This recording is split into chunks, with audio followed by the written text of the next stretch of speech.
Alright, so in order to use forms, I simply go to forms. Well, it currently says docs, but I type in forms.google.com. To add one, I can click blank and make a full one. I'm already got this one done. Basically, these are the questions that I had. To edit a question, you can simply click on it, we'll double click on it, and you can change whatever you want to.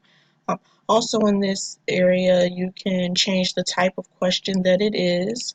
You can also say if it is required or not.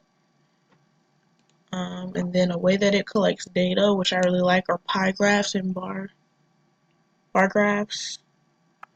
So for the question of 1 to 5, well, my first question asked on a scale of 1 to 5, how well do you think you know calculus? They have it here in the bar graph. And then my other questions, they're yes or no questions basically. And they provided pie charts. Another way is we can download it and then it'll show us a spreadsheet of everything. You can also, instead of just getting a summary of everybody, you can also look at it individually.